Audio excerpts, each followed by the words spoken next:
If you want to know how to bake bread off grid without an oven, this is the video you need to be watching.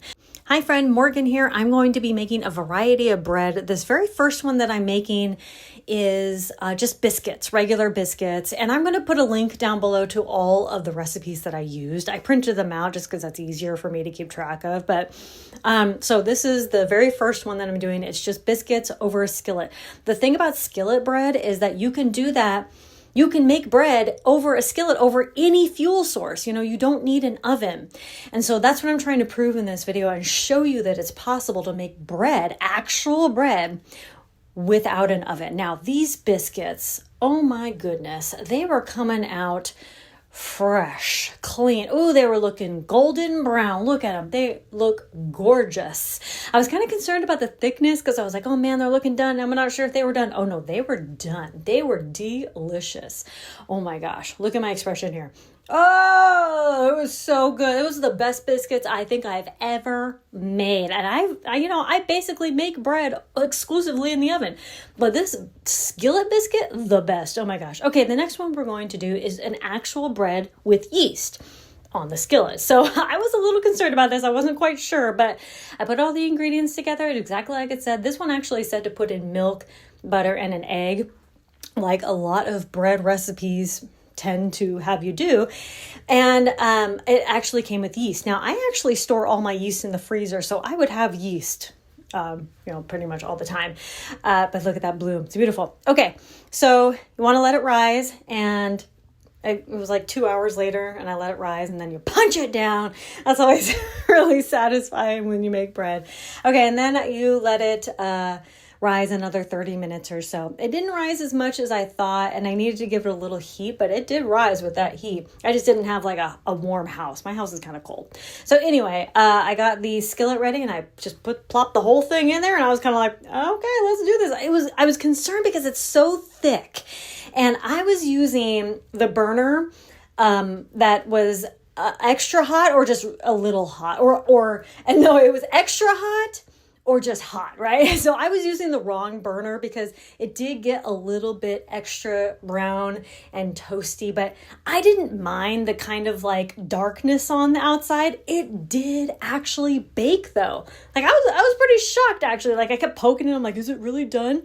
I can't remember exactly how long it took, but it really didn't take that long. I should have used the other burner though that would help it cook without burning, but that's okay.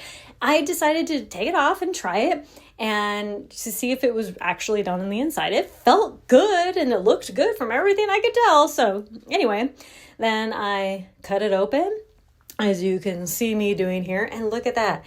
It is actually done. Like it looks a little dense, okay?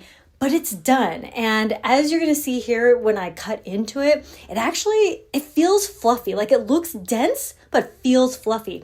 And it has these nice little air bubbles in it and stuff, which is really nice. So even with the burnt outside, it tasted so good. My kids said this was the best bread that I've ever made. They actually said it tasted like Panera bread. If you've ever had their Panera French bread, it tasted so good, man. I'm dancing because it was so good. I love bread, you guys. So I'm so happy that this skillet bread is working out. And this was a legit like loaf of bread kind of. All right, the next one, I can't do a skillet bread video without doing tortillas because you do those on the skillet. Now, I've had some trouble perfecting the tortilla, okay? And so I followed this recipe to the letter. And I was like, I'm not gonna mess this up this time, okay? And I did every little step that it said, even the resting time, which I'm pretty sure I have forgotten to do that in the past. So I made sure that I rested it. I kneaded it for the 5 minutes or whatever it said to do. I like to knead it in the bowl. It's just, less mess. Anyway, and then I let it rest, covered and let it rest for 10 minutes, which I never understood that process. But then I looked it up and I realized that like it's an important part of the dough process. I don't know, whatever. Anyway, and then I rolled it out. Now, I have a tortilla press, but I've used it once and I hate it. So I just like to roll it out on my own. And it doesn't take any more time, to be honest. Like people think that it's so like the tortilla press like saves time. I personally do not think. I think this entire process was 30 minutes. Like after the rest time, this entire process was 30 minutes. Not long at all. And rolling it out is actually really satisfying. The kids even came and started rolling it out together with me, so they got a little time. Now, on the skillet, you put it on for like, I think they said like 30 seconds on each side or something, but no, it was on this side. Once it starts bubbling, then you flip it and then you wait 30 seconds and then it's done. So that was the trick. And that was the part that I think I was missing for so long, was actually how long to have it on there, because I would leave it on there for so long, not knowing when to take it off. But it's when you start to see bubbles, then you flip, and then you literally count 30 seconds and then you take it off and you're done. And it's on a dry skillet. You don't put oil or anything down. And here we go. I have my whole batch of tortillas. And I will tell you right now, I've never made such beautiful tortillas in my life, okay? But trying these tortillas, oh my gosh, they smelled so good. And trying them, I was so excited because they were so soft and so good. You got to eat tortillas warm, okay? Oh my gosh, the best tortillas I've ever had. These flour tortillas were so good. I gave some to my kids and they also said this was the best tortillas. They only want homemade tortillas from now on. They don't want store-bought. So I got some pressure put on me, okay? All right, so the last one I'm doing is skillet pizza. Now I'm using the same recipe that I used at the very beginning of the video, and I probably shouldn't, and I'll tell you why in a minute. But the recipe is really easy. You know, instead of making the biscuits, basically, I'm just making it into a flat piece. So I just put that flat piece straight into the skillet. I actually did a little bit of oil, which I'm not sure if I showed on screen or not. But yeah, I put a little bit of oil in first, and then I flattened it even more when I put it into the skillet. Now, I used a different burner this time. I learned my lesson. I used the burner that wasn't so incredibly hot, and made sure that so that it would actually cook, because this is going to be a thicker one. Because like the biscuits were thick in the beginning, I knew this was going to be thick.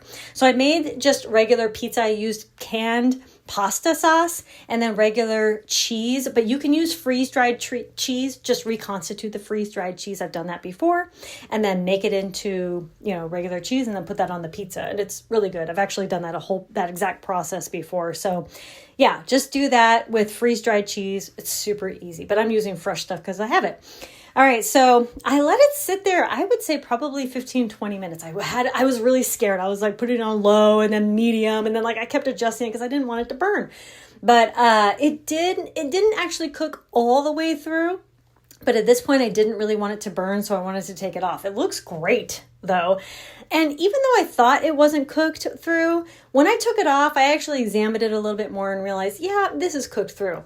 And what was really nice about this is that as I was coming to cut it, I was like, why couldn't I cut through? Like, you'll see like me kind of stumble here for a second. I had to like push the knife down because I was like, why isn't it cutting through? And then I'm like, oh man, it's because it's so nice and crispy on the bottom. The bottom was really perfect. It wasn't burned. It was just like nicely crisp and perfect. So I cut them all up. Well, not all of it, but, I cut it up, and I could tell that maybe it was like a little squishy inside, but it wasn't like, bad. I think the next time I do it, I won't add the baking powder, but just do everything else so that it doesn't get so thick. But man, this was so good. You can make pizza about anything. Like we do English muffin pizza in the toaster oven, like a lot for lunch. Sometimes for the kids, I'll do that pasta sauce with the cheese and put it in the toaster oven. You can do pizza on basically any type of bread or bread-like thing, but doing it in the skillet was definitely really new for me, and it worked out so good. It's so delicious. These are easy breads that you can do without an oven, off-grid, emergency purposes. Have the bread, enjoy the bread, and I will see you later. Conquer tomorrow by preparing today. Thank you so much for watching.